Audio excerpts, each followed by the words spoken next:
So you've stumbled across your own unique content being used on someone else's account or website.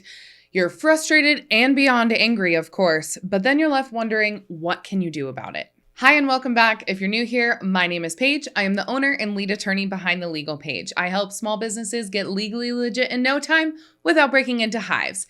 If easy and simple legal tips are just what you need, please subscribe to my channel. Now let's get into how you can prepare, identify, and deal with this type of copyright infringement. First and foremost, what kind of works of art are actually protected under copyright law? A simple definition of copyright is that you own rights to your creative materials, and these can be anything from photographs to music renderings to compositions to books to movies to music and more. For most of you, your photographic or videography works are going to be the things that you hold in close confidence as your copyrighted works. But for many people like website designers, their designs are copyrighted and they want to ensure that no one infringes on them.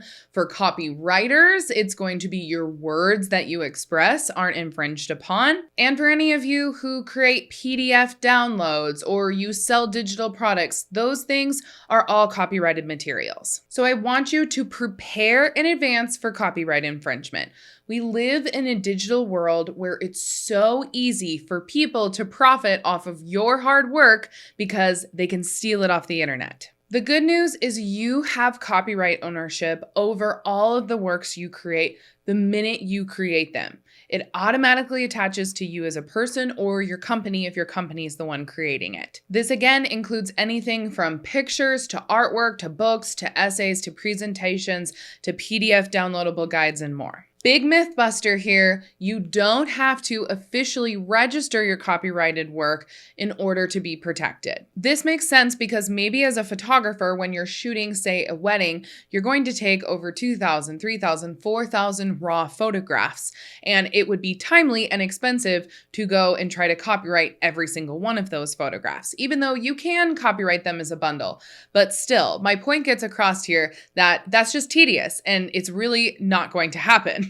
This is why there's such a thing as common law protection for copyright owners. So here's what we suggest to protect yourself in advance. Notice. You want to give everyone possible notice that you own the copyrights to that work and they can't infringe upon them or use them or copy them or make derivatives of them or sell them commercially to anyone else. So say again, you're a photographer, watermarking your images is a good way to show notice that you own the copyrights to those. We also suggest here at The Legal Paige that you put your clients and customers on notice within your contract of your copyright ownership of all of the materials that you create or the actual deliverables that you're giving to your clients. Now, if you're an author or an artist or a photographer whereby a photograph is getting lots of traction, or you've worked hours and hours and hours to create, say, an online course, then it would absolutely behoove you to go to the US Copyright Office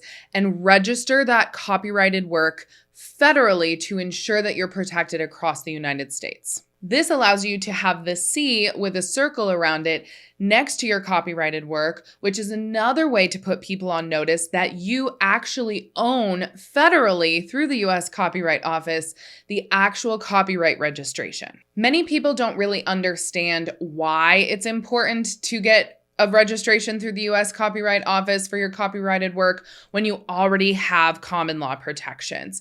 And the reason is just automatic damages. You don't have to provide proof that you actually own the copyrighted work. You've already done your due diligence by the registration process through the US Copyright Office, and you will get additional and larger damages when you don't have to prove that you already own the work. I briefly want to explain to you how you can DIY a copyright registration. So you're going to pop up the US Copyright Office. This is a .gov website, and I've linked it here in the description box below so you don't go to the wrong page. From there, you're going to choose which form of work that you're actually trying to register. Is it a performing art, a visual art, or a literary work? Or is it a motion picture, a photograph, or other digital content? Once you click what type of work you're going to register, then you need to complete all of the steps on the form. Then the Copyright Office is going to ask you to provide things like the title and name of the work, of course, a digital copy of the work if it's already published or if it's unpublished and may be published in the future, and then your contact information. Now, for each category of work, you can actually preview the application process via PowerPoint from the US Copyright Office. These can be found under each category page and will really help you understand the copyright filing process. Additionally, there's a fee, $35 for single authors with single works, and then $55 for some special cases. And these fees may change over time, but that's what they are right now.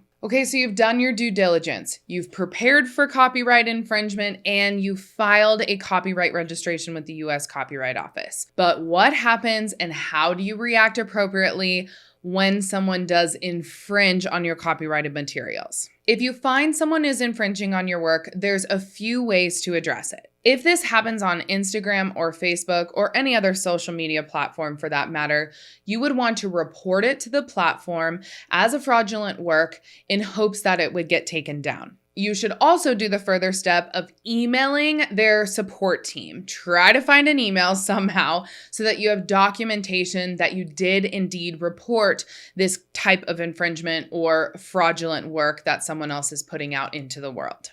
In this email, you want to state what type of infringement is occurring. Usually it's a copyright infringement, and then the time period that the platform has to take it down. And of course, what will happen or the next steps that you will take, probably legal action that you will take if it does not occur within X period of time. This same process goes for someone that you may be able to contact directly. Maybe you actually know the infringer. Email them, try to contact them, give them notice that they're infringing, tell them that they need to take it down. Try to resolve this yourself as much as possible and always, always, always give demands. So you want to tell them they have to take it down within this period of time or you will seek appropriate legal action. If they ghost you, which they may, some platforms can do takedowns pretty quickly, but some platforms won't do anything.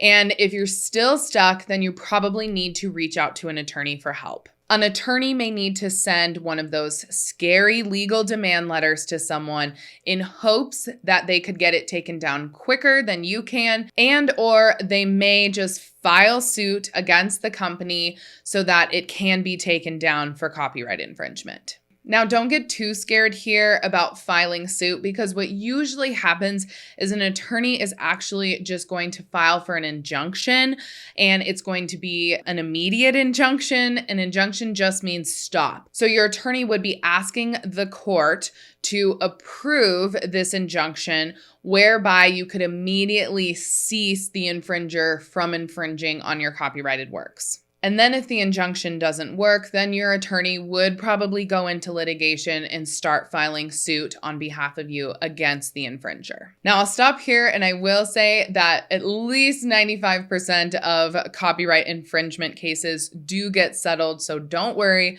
you're not going to be spending an arm and a leg on litigation for copyright infringement in most cases. But it's always good to seek out an attorney's advice and help if you are in a situation where you just feel like you have to take action against your infringer to ensure that this doesn't happen time and time again, and especially if your infringer is commercially benefiting from the infringement. While copyright infringement cannot be 100% avoided, there are steps you can take to prevent copyright theft and overall protect your business. For additional ways to protect your business, please watch the video that just popped up on your screen. I go into the most important legal documents that you need to have in your business, and all of this will ensure that your business is protected from the get-go and you're trying to avoid all of those sticky legal situations that may pop up in the future.